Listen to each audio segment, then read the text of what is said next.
अकारण कर्ण वर्णालय भक्तवांछा कल्पतरु भक्तवत्सल शरणागत वत्सल आनंद कंद ब्रजेंद्रनंदन असंख्य गुणगण निलय नंदन नंदन यशोदा नंदन संत भक्त हृदय सार सर्वस्व हृदयेश्वर प्राणेश्वर प्राणवल्लभ भगवान श्री कृष्णचंद्र वृषभानंदिनी भगवती माँ श्री राधा रानी की महती अनुकंपा से हम सबको इस पुण्य पवित्रतम धरा मेरठ के शिव शक्ति मंदिर के प्रांगण में बैठकर श्रीमद् भागवत के माध्यम से भगवान की दिव्य मंगलमय कथाओं को कहने व सुनने का सुअवसर प्राप्त हो रहा है। या श्री भगवान की हम सबके ऊपर असीम अनुकंपा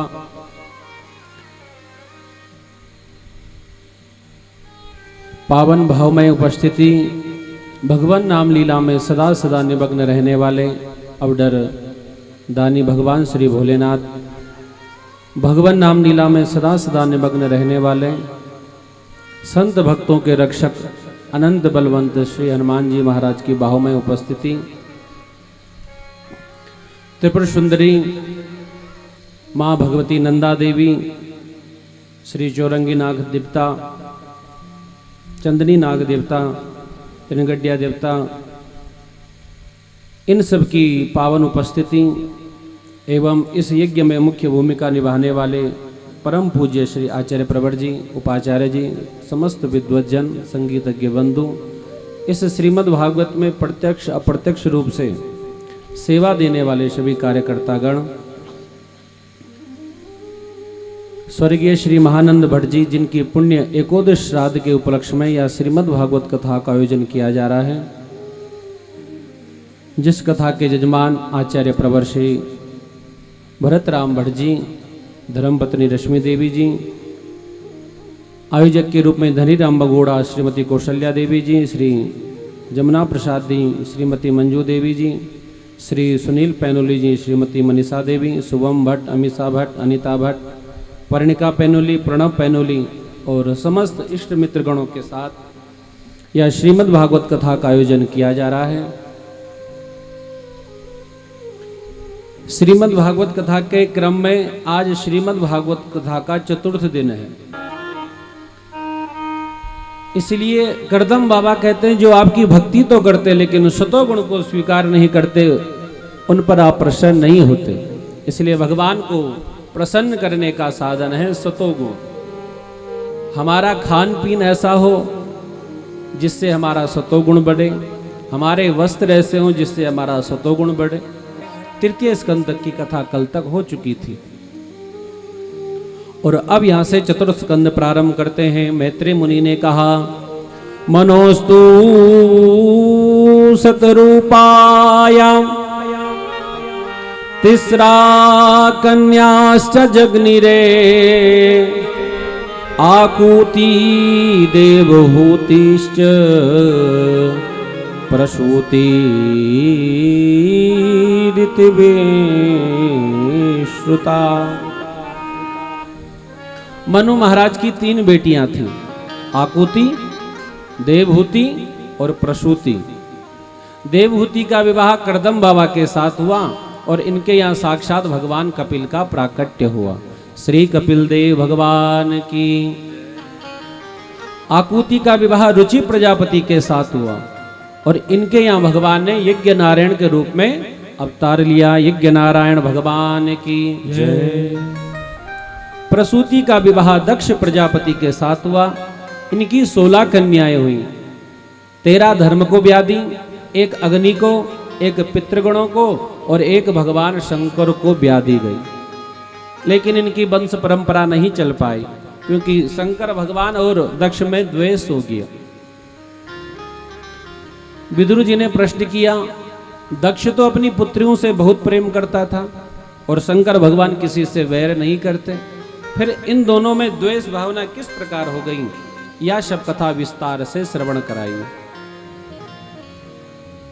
मैत्रेय मुनि ने कहा है विदुर जी, एक बार की बात है, ब्रह्मा जी ने दक्ष को प्रजापति नायक के पद पे बैठा दिया। अब यह जो कुर्सी होती है ना, यह होती है ऐसी, जैसी कोई बैठे फिर उसका भाव और अभिमान बढ़ जाता है। प्रभुता पाई काई मदनाई, ऐसा कौन है जिसको प्रभुत्व मिल गया हो, यश मिल गया हो। धन मिलने के बाद भी अगर व्यक्ति शांत भाव से, नम्र भाव से भगवान का भजन करता है तो समझो पूर्व जन्म का महात्मा है। नहीं तो धन आने के बाद, वैभव आने के बाद, उच्च कुल में जन्म लेने के बाद उसको अभिमान आ जाता है। तो जैसे यहाँ पर प्रधानमंत्री, राष्ट्रपति आदि आदि पद होते हैं ना, वैसी वहाँ पर भी पद है। सबसे बड़े भगवान नारायण, फिर ब्रह्मा, फिर प्रजापति, कुबेर, यक्ष, किन्नर, चारण आदि आदि अनेक सारे पद हैं। पद है वो दक्ष का पद था, प्रजापतियों का पद था। प्रजापति के पद पर क्या बैठा, इसके भीतर अभिमान आ गया। भगवान हर वस्तु स्वीकार कर लेंगे लेकिन अभिमान को स्वीकार नहीं करते। और हमको जो कुछ मिला है भगवान से ही मिला है। हम आज धनवान हो सकते हैं लेकिन कल रहेंगे कि नहीं इस बात का भरोसा नहीं। हम आज रूपवान हो सकते हैं लेकिन कल रहेंगे कि नहीं इस बात का भी भरोसा नहीं। जो भगवान हमें दे सकता है वो भगवान हमसे ले भी सकता है। इसलिए कभी भी किसी वस्तु का अभिमान नहीं करना चाहिए।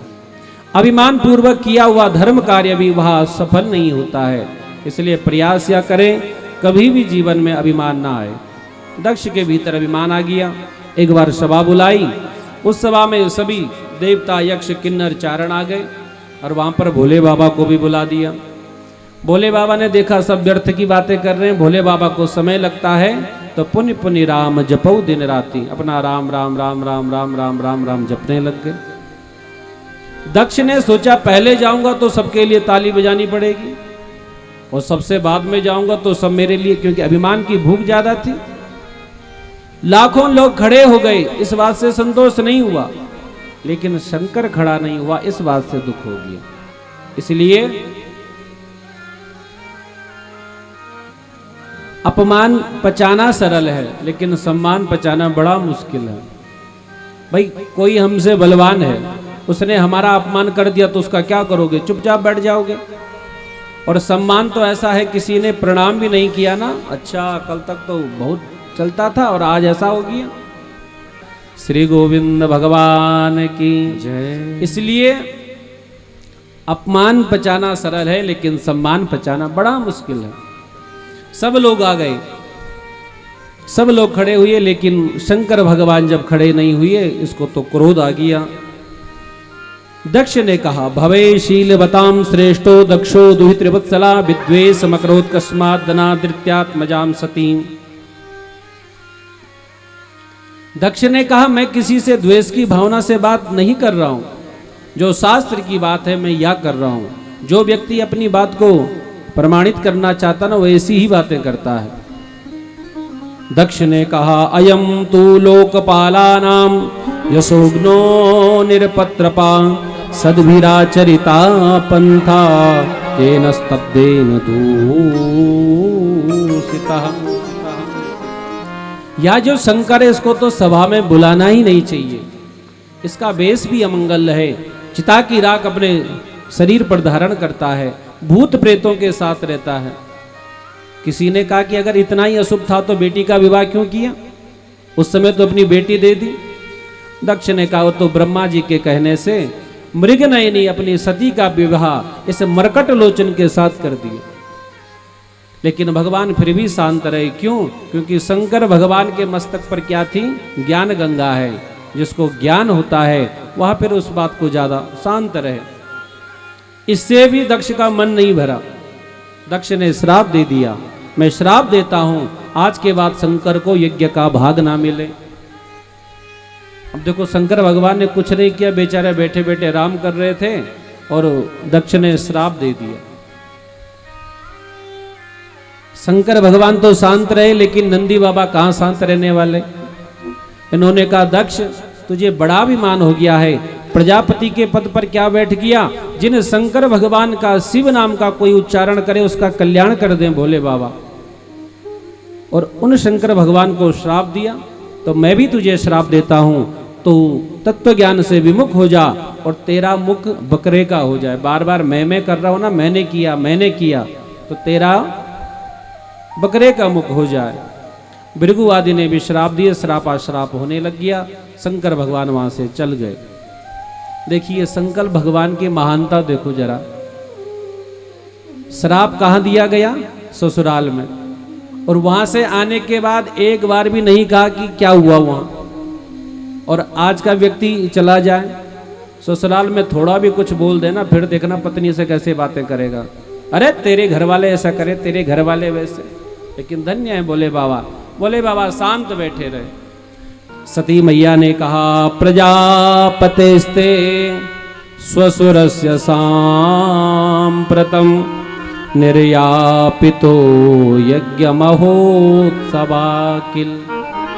शंकर भगवान आपके जो ससुर हैं, ये भी बोल सकती थी कि मेरे पिता ना, आपके जो ससुर हैं उन्होंने यज्ञ कराया है और वहां पर मेरी बहनें आएंगी, सब आएंगे, सबसे मिलना होगा, इसलिए हमें जाना चाहिए। शंकर भगवान ने पूरी बात बता दी। एक दिन के बाद इस बार श्रापाश्राप हुआ था, इसलिए हमें वहां नहीं जाना चाहिए। देवी जहां से निमंत्रण ना आए वहां पर नहीं जाना चाहिए। सती महारानी ने कहा नहीं जाना चाहिए, लेकिन मित्र के यहाँ, पिता के यहाँ, गुरु के यहाँ निमंत्रण ना भी आए तब भी जाना चाहिए। शंकर भगवान ने कहा देवी जाना तो चाहिए, लेकिन हमारे जाने से किसी को प्रसन्नता ना हो तो ऐसी जगह सोने की भी बारिश हो फिर भी नहीं जाना चाहिए।